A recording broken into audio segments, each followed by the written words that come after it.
برادران ملت اسلامیہ، السلام علیکم ورحمۃ اللہ وبرکاتہ۔ الحمدللہ رب العالمین والعاقبۃ للمتقین، الصلاۃ والسلام علی من کان نبیا وآدم بین الماء والطین،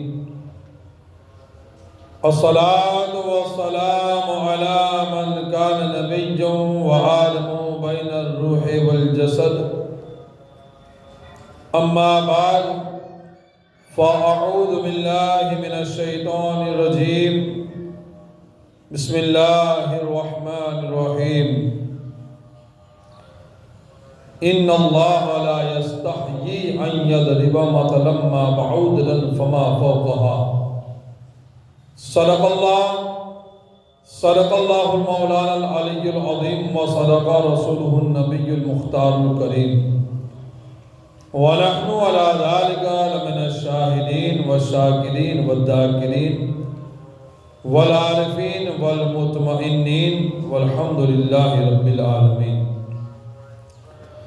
بادۂ توحید کے متوالوں، شمع نبوت کے پروانوں، اولیاء اللہ سے عقیدت و محبت رکھنے والوں، آئیے سب سے پہلے مراد مل کر آقا نامدار، مدینے کے تاجدار، دونوں عالم کے مالک اور مختار، گنبدِ خضرا میں آرام فرمانے والے آقا، قیامت کے دن ہم گنہگاروں کے سہارا، دائی حلیمہ کے جگر کے پارے، آمینہ کی آنکھوں کے تارے، سید الانبیاء، امام الانبیاء، خاتم انبیاء، جان عالمین، فخر عالمین، یاسین و طٰہٰ، جناب احمد مجتبیٰ، محمد مصطفیٰ، روح فدا، صلی اللہ تعالیٰ علیہ وآلہ وسلم کی بارگاہ میں ایک مرتبہ باز بلند درود پاک کا نذرانہ عقیدت پیش کرے اور پڑھیں، اللہم صلی علی سیدنا مولانا محمد وعلی آل سیدنا مولانا محمد وبارک وسلم، صلاۃ و سلام علیک یا رسول اللہ صلی اللہ تعالی علیہ وسلم۔ اللہ تبارک و تعالیٰ قرآن پاک میں ارشاد فرماتا ہے، ان اللہ لا یستحیی ان یضرب مثلا ما بعوضۃ فما فوقها۔ ترجمہ، بے شک اللہ اس سے حیا نہیں فرماتا کہ مثال سمجھانے کو کیسی ہی چیز کا ذکر فرمائے، مچھر ہو یا اس سے بڑھ کر۔ آج انشاءاللہ میرا موضوع حیا کے تعلق سے ہے۔ معاشرے میں حیا جیسی چیز آج ختم ہوتی چلی جا رہی ہے۔ معاشرے میں شرم کیا چیز ہے وہ ذرہ برابر نظر آ رہی ہے۔ معاشرے میں حیا کا تصور دین و دین گھٹتا ہوا نظر آتا ہے۔ معاشرے میں حیا جیسے وصف کو ختم ہونے کے قریب کر دیا گیا ہے، جبکہ حیا ایسی چیز ہے، حیا ایسا وصف ہے، حیا ایک اللہ کی ایسی نعمت ہے کہ ہر ایک نے حیا فرمائی، ہر ایک نے شرم کی۔ خود اللہ تبارک و تعالیٰ بھی اس وصف سے متصف ہے۔ اللہ بھی کئی احادیث کریمہ ہے کہ جس میں پتہ چلتا ہے کہ اللہ بھی حیا کرتا ہے۔ اسی طریقے سے انبیاء کرام علیہ السلام نے بھی حیا فرمائی، اسی طریقے سے صحابہ کرام نے بھی حیا فرمائی۔ انشاءاللہ میں آج کو آپ بتاؤں گا کہ کہاں کہاں کس نے حیا کی ہے اور کس طریقے سے حیا فرمائی۔ مگر یہ اتنی بڑی چیز آج معاشرے کے اندر ختم ہوتی ہوئی نظر آتی ہے۔ حیا ہر ایک دور میں رہی ہے، بلکہ میں آپ کو بتاؤں انبیاء کرام علیہ السلام سے 4 چیزیں چلی آ رہی ہے۔ ایک کا نام حیا ہے، دوسرے کا نام خوشبو یعنی عطر ہے، اور تیسرے کا نام مسواک ہے، اور چوتھے کا نام نکاح ہے۔ یہ 4 چیزیں ایسی ہیں جو انبیاء کرام علیہ السلام سے چلتی آ رہی ہے، چلی آ رہی ہے، آج تک یہ باقی ہے اور صبح قیامت تک باقی رہے گی۔ لوگ حیا بھی کرتے رہیں گے، لوگ مسواک بھی کرتے رہیں گے، لوگ خوشبو بھی لگاتے رہیں گے اور لوگوں کا نکاح بھی ہوتا رہے گا۔ حضرات محترم، حیا کس کو کہتے ہیں پہلے یہ سمجھو، حیا کس چیز کا نام ہے یہ سمجھو۔ الگ الگ لوگوں نے تعریف کی ہے مگر میں آپ کو بتاؤں حیا کس چیز کا نام ہے۔ علامہ بدر الدین عینی رحمت اللہ تعالی علیہ اور بہت سے ائمہ نے اس تعلق سے بیان فرمایا ہے۔ حیا نام ہے، حیا کی تعریف یہ ہے کہ کسی کام کے ارتکاب کے وقت مذمت اور ملامت کے خوف سے انسان کے حالات کا تبدیل ہو جانا، یعنی کسی کام کو ہم کرنے جا رہے ہیں اور انسان کو پتا ہے کہ اس سے میری مذمت ہوگی، اس سے میری ملامت ہوگی اور انسان کی حالت بدل جائے، انسان کی حالت تبدیل ہو جائے، اسی کا نام حیا کہا جاتا ہے، اسی کو حیا کہا جاتا ہے۔ حیا وہ وصف ہے جو برے کام کے ترک پر ابھارتا ہے، برے کام کو چھوڑنے پر ابھارتا ہے۔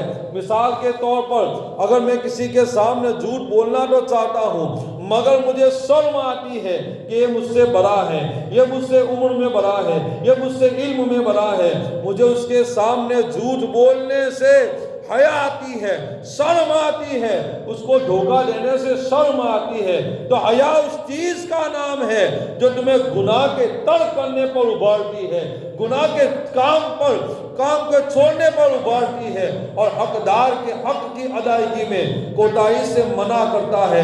حضرات محترم، حیا اس چیز کا نام ہے کہ نفس کو برے کاموں سے روکتے ہوئے اسے چھوڑ دینے کا نام حیا ہے۔ نفس کو جو برا لگے اس کو چھوڑ دو، اسے ترک کر دو، اسے ان کاموں کو روک لو۔ نفس کو برے کاموں سے، یعنی نفس کو جو برے کام لگتے ہیں اسے چھوڑ، نفس کو برے کاموں سے روکتے ہوئے اپنے نفس کو برے کام سے روکو۔ مطلب یہ ہے اپنے نفس کو برے کاموں سے روکنے کا نام حیا ہے۔ نفس کہتا ہے یہ کام کر لو، نفس کہتا ہے وہ کام کر لو، نفس کہتا ہے وہ کام کر لو، جو برے کام ہے اسے چھوڑنے کا نام حیا ہے۔ اور حیا سب سے زیادہ کس سے کرنی چاہیے میں آپ کو یہ بھی بتاؤں۔ علامہ بدر الدین عینی رحمت اللہ تعالی علیہ آپ لکھتے ہیں کہ سب سے زیادہ جس سے حیا کرنی چاہیے وہ اللہ پاک ہے، وہ اللہ تعالیٰ ہے، کہ سب سے زیادہ جس سے حیا کی جائے۔ اللہ تعالیٰ سے حیا کرنے کا مطلب کیا ہے؟ اللہ تعالیٰ سے حیا کرنے کا مطلب یہ ہے کہ اللہ تعالیٰ تم کو وہ کام کرتے ہوئے نہ دیکھے جس کام سے اللہ نے تمہیں منع فرمایا ہے، جس کام سے اللہ نے تمہیں منع فرمایا ہے اس کام کو کرتا ہوا نہ دیکھے۔ یعنی حیا اس چیز کا نام ہے کہ جس چیز میں اللہ تعالیٰ کی نافرمانی نہ ہو، اللہ تعالیٰ تمہیں منع کرے اس کام سے رک جاؤ اور اللہ جس کام کو کرنے کا حکم دے اسی کام کو بجا لاؤ۔ تو اللہ تعالیٰ تم کو وہ کام کرتے ہوئے نہ دیکھے جس کام سے اللہ تعالیٰ نے تم کو منع کیا ہے۔ اور آقا علیہ السلام کی حدیث پاک بھی ہے، یہ حدیث پاک دھیان سے سنو۔ اللہ تبارک و تعالیٰ کے بارے میں حیا کا معاملہ ہے، تم اس طرح اللہ کی عبادت کرو، تم اس طرح اللہ کی بندگی کرو گویا تم اللہ تعالیٰ کو دیکھ رہے ہو۔ تم ایسی عبادت کرو کہ اللہ کو تم دیکھ رہے ہو، اللہ کو تم دیکھ رہے ہو۔ اگر تم اللہ کو نہ دیکھ پاؤ تو یہ یقین رکھو کہ اللہ مجھے دیکھ رہا ہے، اللہ مجھے دیکھ رہا ہے۔ آقا علیہ السلام نے صحابہ کرام سے بھی فرمایا اللہ تعالیٰ سے حیا کرو، اللہ تعالیٰ سے حیا کرو جیسا کہ حیا کرنے کا حق ہے۔ صحابہ کرام رضوان اللہ تعالی علیہم اجمعین نے عرض کیا یا رسول اللہ صلی اللہ علیہ وسلم ہم اللہ سے حیا کرتے ہیں، اللہ سے شرم کرتے ہیں۔ اللہ کے نبی نے فرمایا یہ حیا نہیں ہے، یہ شرم نہیں ہے، اللہ تعالیٰ سے اس طرح حیا کرنا جیسے حیا کا حق ہے وہ یہ ہے کہ سر اور اس کے نیچے کے اعضاء، سر اور اس کے نیچے کے اعضاء، پیٹ اور اس کے نیچے کے اعضاء، پیٹ اور اس کے نیچے کے اعضاء کو ارتکاب معصیت یعنی گناہ والے کاموں سے اس کی حفاظت کرو، ارتکاب معصیت یعنی گناہ والے کاموں سے اس کی حفاظت کرو، اور موت کو اور جسم کے بوسیدہ ہونے کو یاد رکھو، موت کو یاد رکھو اور جسم کے بوسیدہ ہونے کو یاد رکھو۔ جس نے ایسا کر لیا جس نے ایسا کر لیا اس نے اللہ تعالیٰ سے اس طرح حیا کی جیسا حیا کرنے کا حق ادا کر دیا، حق ادا کیا۔ تو حیا معاشرے میں آج ختم ہو رہی ہے، حیا آج معاشرے میں بلکہ بے حیائی کا دور ہے، اور نکاح کا معاملہ جب ہوتا ہے، شادی بیاہ کا جب معاملہ ہوتا ہے، اتنی بے حیائی ہوتی ہے، اتنی بے حیائی ہوتی ہے، حالات یہاں تک ہے کہ جوان لڑکی باپ کے سامنے ناچتی ہوئی نظر آتی ہے، حالات یہ ہے کہ جوان لڑکی اپنی کمر کو دکھاتی ہوئی نظر آتی ہے، حالات یہ ہے حیا کے معاملے میں بھی حیائی کا یہ عالم ہے کہ آج حضرات محترم چوراہوں کے اوپر مسلم عورتیں ناچتی ہوئی نظر آتی ہے۔ بے حیائی کا عالم یہ ہے کہ سر پر دوپٹہ آج نہ رہا، بے حیائی کا عالم یہ ہے کہ آج میک اپ کی دنیا میں کھو کر عورتیں بڑی بے آزادی کے ساتھ گھومتی ہوئی نظر آتی ہے۔ یہ میک اپ کیا ہے، یہ بیوٹی پارلر کیا ہے، بے حیائی کے اڈے ہیں جہاں بے حیائی تمہیں سنگار کر لوگوں کے سامنے پیش کیا جاتا ہے، یہ بے حیائی کے اڈے ہیں۔ آج دیکھیں پورا گھر اپنی لڑکی کو، پورا گھر اپنی بہو کو، پورا گھر اپنی چھوٹی لڑکی کو، پورا گھر اپنی لڑکی کو بے حیائی میں دیکھتا ہوا نظر آتا ہے۔ میں دوسروں کی بات نہیں کر رہا ہوں، باپ کے سامنے جوان لڑکی بے حیا ہے، اور ایک کتاب کے اندر تو لکھا ہے ایک زمانہ ایسا آئے گا، عورتیں ایسی ہوں گی کہ ان کے جسم کے اوپر لباس ہوں گے مگر حالت یہ ہوگی کہ وہ ننگی ہوں گی، حالت یہ ہوگی کہ وہ ننگی ہوگی۔ اور ایسے عورتوں کے تعلق سے اللہ کے نبی نے ارشاد فرمایا ایسی عورتیں جنت تو کیا جنت کی خوشبو بھی نہیں پائے گی، جنت کی خوشبو بھی نہیں پائے گی۔ آج حالات دیکھو، آج معاشرہ دیکھو، آج سوسائٹی کا رویہ اور طریقہ دیکھو کہ بے حیائی کا کتنا مظاہرہ ہے، بے حیائی کتنی بڑھ چکی ہے۔ کسی کو کوئی حیائی نہیں ہے، کسی کو کوئی شرم ہی نہیں ہے، کسی کو حیا کیا چیز ہے اس کا پتہ ہی نہیں ہے۔ آج نوجوان لڑکے شراب پیتے ہوئے نظر آتے ہیں، آج نوجوان لڑکے زنا کے اڈوں پر نظر آتے ہیں، آج کسی کا اگر رشتہ بھی ہو جاتا ہے اپنی منگیتر کے ساتھ، اپنی ہونے والی بہو کے ساتھ، حالانکہ وہ بھی اجنبی ہے، وہ آپ کی منگیتر نہیں ہے، اجنبی لڑکیاں اجنبی لڑکے کے ساتھ کبھی پارکوں میں نظر آتی ہے، کبھی ہوٹلوں پہ نظر آتی ہے، کبھی یہاں وہاں کہاں، کوئی ٹوکنے والا نہیں ہے۔ ادھر باپ لڑکی کا بھی راضی ہے، ادھر باپ بیٹے کا بھی راضی ہے، ادھر ماں لڑکی کی بھی راضی ہے، ادھر باپ لڑکے کا، ماں لڑکے کی بھی راضی ہے، پورے خاندان والے، دونوں خاندان والے راضی ہے، اور یہ سارے کام کاج ہو رہے ہیں۔ یہ کس بنیاد پر، یہ کس لیے ہو رہا ہے؟ معاشرے سے حیا نکل چکی ہے، معاشرے سے شرم نکل چکی ہے، معاشرہ بے حیا ہو چکا ہے۔ اللہ اکبر کبیرہ والحمدللہ حمدن کثیرہ۔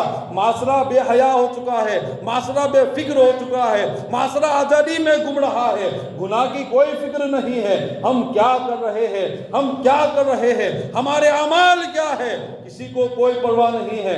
جبکہ حیا ایسی چیز ہے کہ حیا اللہ تعالیٰ بھی کرتا ہے، حیا فرشتے بھی کرتے ہیں، حیا ہمارے نبی نے بھی فرمائی، حیا تمام نبیوں نے بھی فرمائی، حیا صحابہ کرام نے بھی فرمائی، اور آج امت کا حال یہ ہے، ان کے چاہنے والوں کا حال یہ ہے کہ آج حیا نہ رہی۔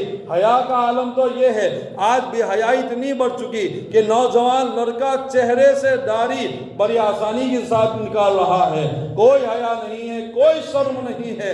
آج ہماری نوجوان نسل یہ ہے کہ کھلے عام گالی بولتی ہوئی نظر آتی ہے، آج نوجوان نسل یہ ہے کہ کھلے عام برے کام کرتی ہوئی نظر آتی ہے۔ بے حیائی کا دور ہے، بے حیائی کا زمانہ ہے۔ لوگ کہتے ہیں ہماری بات کوئی نہیں سنتا ہے، بڑے شکایت کرتے ہیں ہماری بات کوئی نہیں سنتا ہے، چھوٹے کہتے ہیں ہم سننے والے نہیں ہیں۔ وجہ کیا ہے، معاملہ کیا ہے؟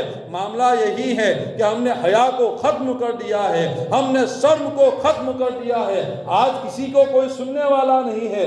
2 دن پہلے میں وجوان گیا تھا، میرے بازو میں ایک بھائی بیٹھے ہوئے تھے، ایک نوجوان لڑکا آتا ہے، کان کے اندر ایئر فون لگایا ہوا ہے، ہاتھ میں بستور ہے، اور 70 سال کے بزرگ سے پیٹی مانگ رہا ہے، ماچس مانگ رہا ہے، لاؤ مجھے سگریٹ جلانے دو، لاؤ مجھے نشہ کرنے دو۔ اللہ اکبر کبیرہ، یہ میں نے اپنی آنکھوں سے دیکھا۔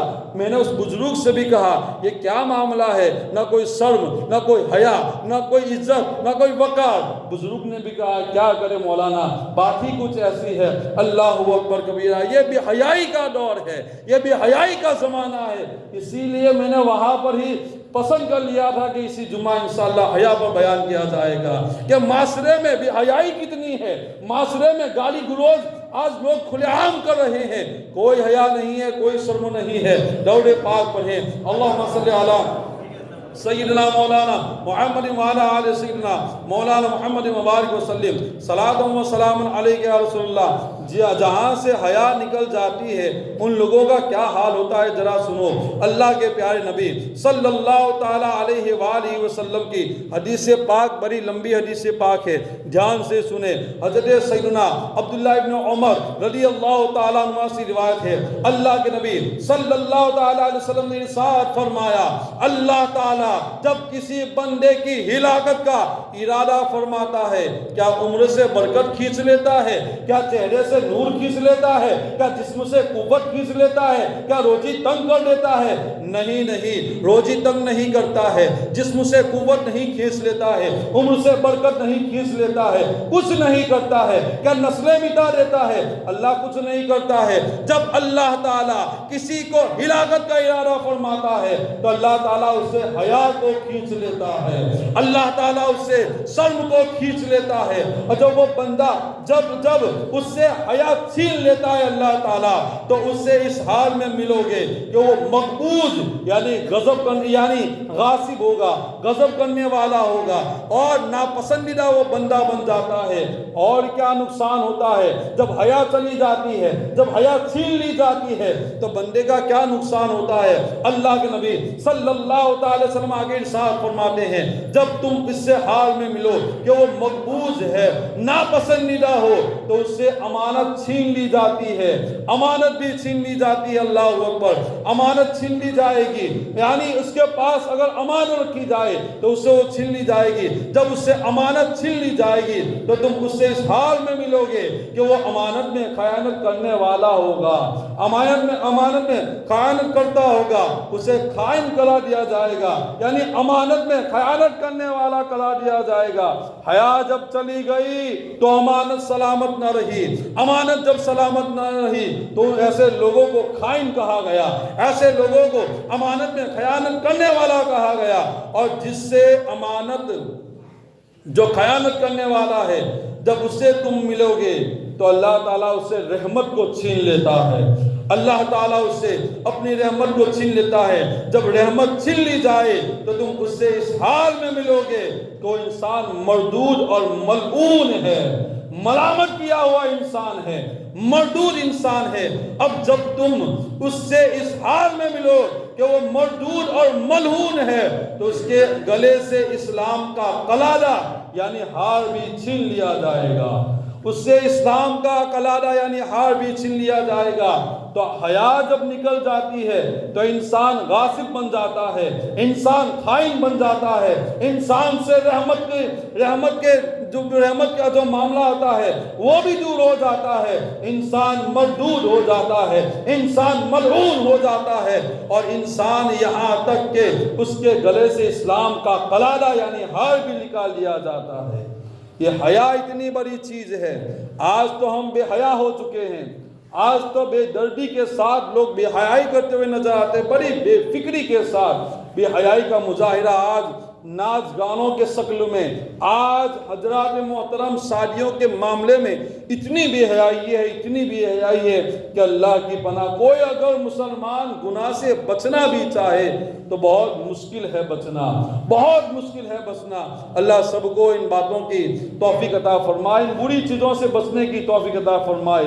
اپنے گھروں کو دیکھو، اپنا جائزہ لو، ہمارے اندر بے حیائی کتنی غرق ہو چکی ہے، جبکہ انبیاء کرام علیہم الصلاۃ والسلام بھی حیادار تھے، اور حضرت میں آپ کو بتاؤں اللہ کے پیارے نبی صلی اللہ علیہ وسلم کتنے حیادار تھے۔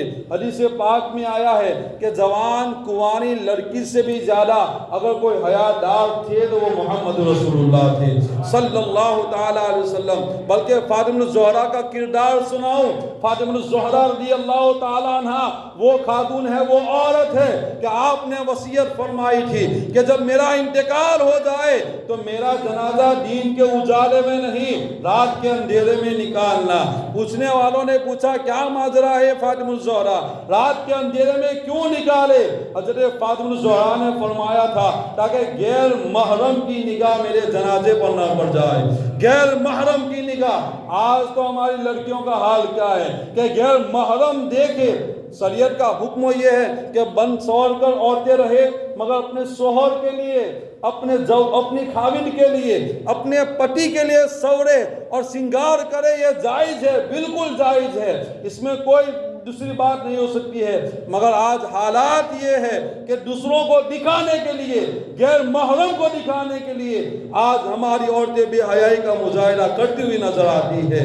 شریعت یہ کہتی ہے کہ بنو تھنو سب کچھ کرو مگر اپنے شوہر کے لیے، اپنے شوہر کو راضی کرنے کے لیے اچھی نیت کے ساتھ اگر وہ بن سور کر رہے اپنی شوہر کے لیے تو اللہ اس میں بھی اسے ثواب عطا فرماتا ہے، اللہ اس میں بھی اسے ثواب عطا فرماتا ہے، اس لیے کہ اس نے اپنے شوہر کو راضی کیا ہے، اپنے خاوند کو راضی کیا ہے، اپنے پتی کو راضی کیا ہے۔ مگر دوسروں کے لیے سورے، دوسروں کے لیے سنگار کرے، دوسروں کے لیے بھی حیائی کا مظاہرہ کرے تو وہاں ثواب نہیں بلکہ عذاب ہی ملے گا، وہاں عذاب ہی ملے گا۔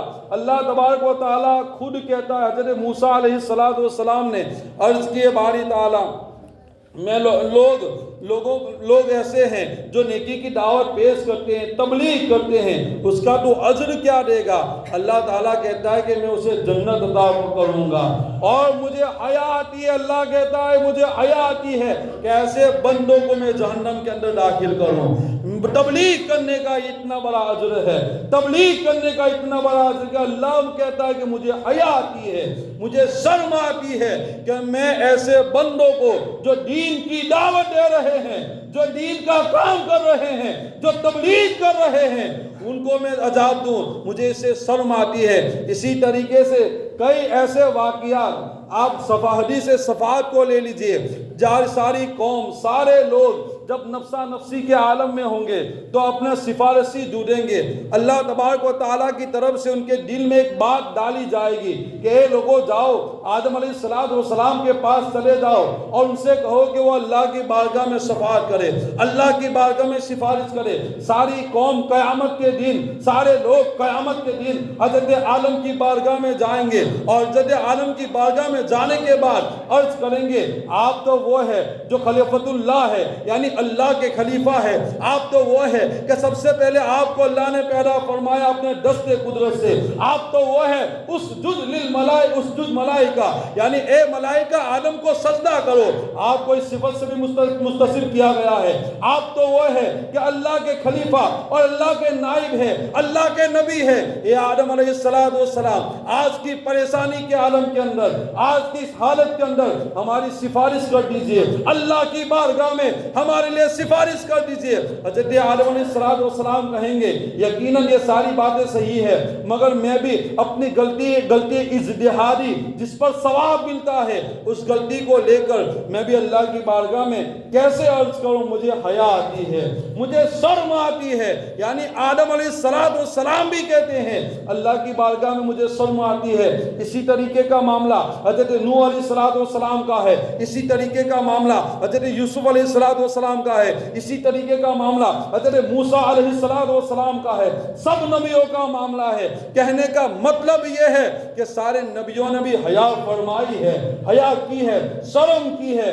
آج ہمیں بھی چاہیے کہ ہم حیا کو اپنے اندر سے نہ نکالے، اور یاد رکھو آپ کے جسم سے حیا کمزور پڑ گئی تو آپ کا ایمان بھی کمزور ہو جائے گا، آپ کا نفس قوی ہو جائے گا، آپ کا ایمان کمزور ہو جائے گا، اور آپ آپ کے اندر اگر حیا باقی رہی اور حیا تازی رہی تو آپ کا ایمان قوی ہو جائے گا، آپ کا ایمان تقوی والا ہو جائے گا، آپ کا ایمان مضبوط ہو جائے گا اور آپ کا نفس کمزور پڑ جائے گا۔ اس لیے حیا کا دامن نہ چھوڑو۔ حیا انبیاء کرام نے بھی کی ہے۔ حضرت سیدنا صدیق اکبر رضی اللہ تعالیٰ عنہ کی شان میں آپ کو میں 2 جمعہ بیان کر چکا ہوں۔ آپ کہتے ہیں کہ میں جب باہر قضائے حاجت کے لیے جاتا ہوں تو مجھے قضائے حاجت کرتے ہوئے اللہ سے شرم آتی ہے، تو میں اپنا کپڑا ڈھانپ لیتا ہوں۔ اللہ اکبر۔ ایسے کئی صحابہ کرام اور کئی اولیاء کاملین کے حیا کے واقعات ملتے ہیں۔ آج معاشرہ بڑی بے دردی کے ساتھ بے حیائی اور بے حیائی کا ذکر بھی قرآن میں موجود ہے اور حیا کا ذکر بھی قرآن پاک میں موجود ہے۔ ایسا نہیں ہے کہ صرف حدیثوں میں ہے بلکہ قرآن پاک میں ان کا ذکر کیا گیا ہے۔ ہم دعا کرتے ہیں کہ رب کائنات ہمیں